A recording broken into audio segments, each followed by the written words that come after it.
Los objetivos del orden político colonial. La corona española, en la conquista y colonización de América, radicaba en la extracción de las riquezas, especialmente las de metales preciosos. Para asegurarse la provisión de esas enormes riquezas, España estableció una organización política en los territorios americanos. La organización política colonial debía cumplir diversos objetivos. En primer lugar, España buscaba asegurar su dominación sobre las poblaciones indígenas, hacia 1550. Aún quedaban extensas zonas y grupos indígenas que resistían y rechazaban a los colonizadores. La organización política colonial debería asegurar la obediencia a las autoridades coloniales de los pueblos indígenas ya conquistados. Al mismo tiempo, procuraba la defensa de los territorios conquistados o reclamados por los españoles en nuestro continente. Otro objetivo fundamental era ejercer el control de las concesiones realizadas a los colonizadores españoles y asegurar que los beneficios económicos de la colonia llegaran efectivamente a la metrópoli.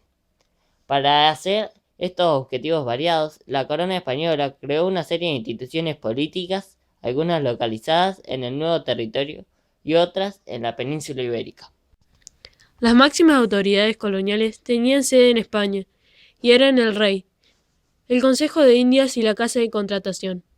El Consejo de Indias se encargaba de asesorar al rey en todo lo referente al gobierno colonial, tanto en la elaboración de leyes como en el nombramiento de funcionarios. La Casa de Contratación controlaba el tránsito de personas y mercaderías entre España y América. Velaba por el funcionamiento de un sistema económico monopólico para asegurar la provisión de riquezas americanas a la corona. En América, las autoridades más importantes eran los virreyes y las audiencias. España dividió el territorio americano en dos grandes unidades administrativas, el Virreinato de Perú y el Virreinato de Nueva España. Los virreyes, como representantes directos del rey, aplicaban y dictaban normas administrativas dentro de su virreinato. Cada virreinato estaba dividido a su vez en gobernaciones y capitanías generales, estas últimas en zona de frontera. Las audiencias eran la máxima autoridad judicial en América. La jurisdicción de una audiencia se extendía por un territorio considerable y abarcaba varias ciudades. Las audiencias eran las encargadas de controlar los virreyes y los gobernadores. En las ciudades existían los cabildos, que era el único espacio donde las elecciones y representantes podían incluir a habitantes de las colonias, ya que el resto de las instituciones estaba dirigida a los españoles. El sistema comercial. Para controlar los recursos americanos, España introdujo un rígido sistema comercial monopólico. El monopolio implicaba el control de todo el tráfico comercial entre la metrópoli y sus colonias a través de un sistema de puerto único. Las mercancías entraban y salían de España por el puerto de Sevilla. En América, los puertos autorizados eran los de La Habana, Cuba, Veracruz, México, Cartagena, Colombia y Portobelo, Panamá. Los problemas del monopolio. El sistema monopólico era muy costoso de mantener porque requería de funcionarios civiles y militares que lo controlaran. El monopolio encarecía las mercancías, ya que dentro de América el transporte debía ser terrestre, mucho más caro y lento.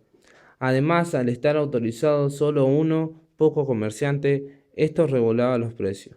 Estas razones favorecieron el contrabando de mercancías. El contrabando permitía exportar mercancías evadiendo de pago de impuestos y acceder a mercancías más baratas al evadir los controles españoles. Las colonias españolas constituían una sociedad jerarquizada y rígidamente organizada a partir de criterios étnicos de los cuales se desprendían también diferencias culturales, económicas y de género. La organización colonial distinguía grupos étnicos que tenían derechos y obligaciones muy diferenciados. En la cúpide se encontraban los blancos, también llamados españoles. Estaban exentos del pago de tributos y de las penas infamantes o degradantes. Los propietarios de haciendas, plantaciones y obrajes, los titulares de la explotación minera y los grandes comerciantes eran blancos, tenían acceso a la educación básica y universitaria. Se reservaban los lugares privilegiados en las ceremonias cívicas y religiosas. Los blancos, a su vez, se dividían en peninsulares, es decir, nacidos en Europa, y criollos o españoles americanos, nacidos en las colonias.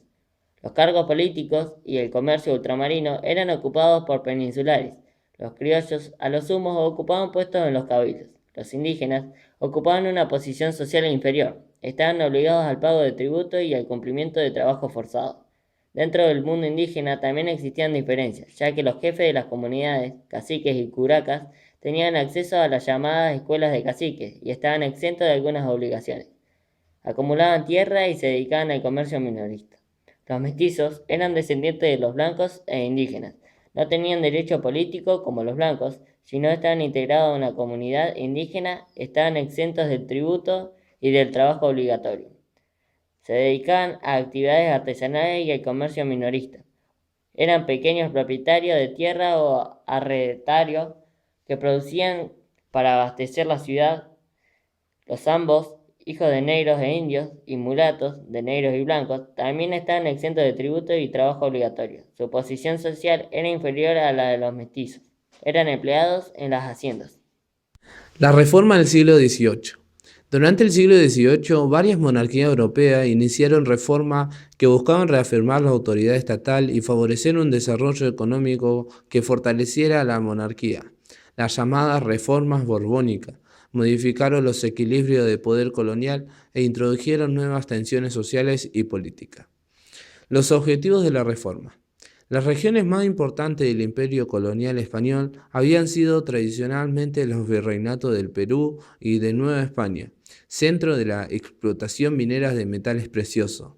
Sin embargo, el propio dinamismo de esa actividad impulsó el desarrollo de otras actividades económicas, como las agrícolas y las ganaderas.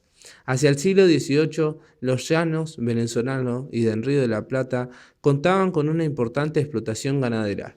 Las regiones caribeñas y centroamericanas producían cultivo de grandes plantaciones como cacao y el azúcar. Reformas administrativas y fiscales. Uno de los objetivos de la reforma era hacer más eficiente la administración colonial, suprimiendo los actos de corrupción, controlando a los funcionarios y recuperando el control del cobro de impuestos. Para ello se crearon las intendencias, que reemplazaron a los corregimientos y gobernaciones. Los intendentes serían españoles peninsulares con altos salarios para evitar los actos de corrupción. El fortalecimiento del Estado colonial. El objetivo general de las reformas borbónicas era fortalecer el Estado colonial. La corona avanzó también sobre espacios donde hasta entonces no tenía control, especialmente tras la expulsión de los jesuitas del territorio americano en 1767. En las misiones, los jesuitas producían con mano de obra indígena distintos bienes, como yerba mate y textiles. La orden y sus actividades estaban exentos de impuestos, por lo que la corona no participaba en la riqueza generada en las misiones. Los cambios incluyeron también reformas militares. Se construyeron fuertes en los puertos más importantes, controlados por una fuerza militar profesional compuesta por peninsulares para hacer frente a los ataques piratas y a los desafíos del contrabando. En 1779 se introdujo también una obligación de servicio militar, las milicias, para los hombres libres de entre 15 y 45 años, que serían el apoyo de los militares profesionales.